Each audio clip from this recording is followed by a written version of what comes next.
En visite à N'Djamena le 27 décembre 2024, le ministre égyptien des Affaires étrangères, Badr Abdel Hati, a réaffirmé l'engagement de l'Égypte à soutenir la communauté des États sahélo-sahariens. Il a insisté sur la coopération régionale face au terrorisme et à l'immigration clandestine. Le ministre a souligné le rôle clé du Centre de lutte contre le terrorisme au Caire et a proposé un soutien technique et logistique pour renforcer les capacités des États membres et renforcer le groupe. La communauté des États sahélo-sahariens a été créée en février 1998 à Tripoli en Libye. Elle regroupe 29 pays membres, couvrant une vaste région de l'Afrique sahélo-saharienne.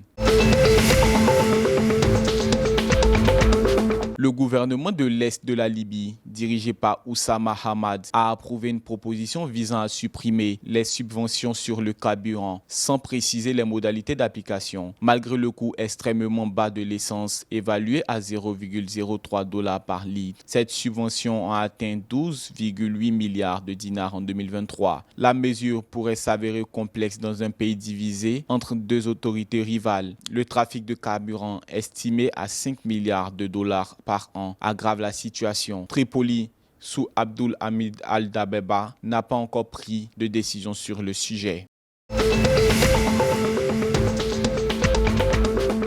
En 2024, le Maroc se hisse à la première place de l'indice d'attractivité avec un score de 77,45 et conserve la deuxième position de l'indice de stabilité. Ces résultats issus d'une étude menée par l'Institut Amadeus en partenariat avec Casablanca Finance City Authority soulignent la qualité de ces institutions, son environnement propice aux affaires et ses ressources humaines qualifiées. L'Afrique du Sud, l'Égypte, l'île Maurice et le Botswana complètent le top 5. Maurice, avec une note de 77,25, domine l'indice de stabilité. Ces indices confirment le lien crucial entre la stabilité et l'attractivité pour le développement.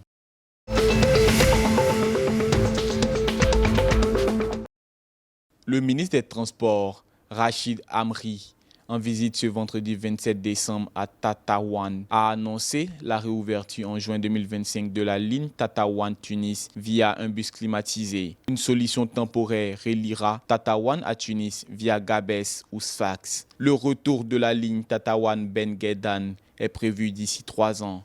La région recevra 8 nouveaux bus avant 2025 et 23 d'occasion renforçant les dessertes. Un atelier de réparation sera opérationnel début 2026. Le ministre a souligné le défi des zones reculées et le besoin d'investissement dans le secteur. Le 3e championnat arabe militaire de boxe s'est conclu le 26 décembre 2024 à Alger sous la supervision du général-major Mohamed Salah Ben Bicha, secrétaire général du ministère algérien de la Défense nationale. Cette compétition, réunissant 35 pugilistes de 6 nationalités arabes, a vu l'Algérie dominer avec 12 médailles d'or et 1 d'argent. La Tunisie a décroché la 2e place avec 1 médaille d'or et 2 d'argent et 2 de bronze, suivi de l'Arabie Saoudite. Le secrétaire général du ministère de la Défense a salué le fair-play des participants et l'importance du sport dans le renforcement des relations entre les peuples.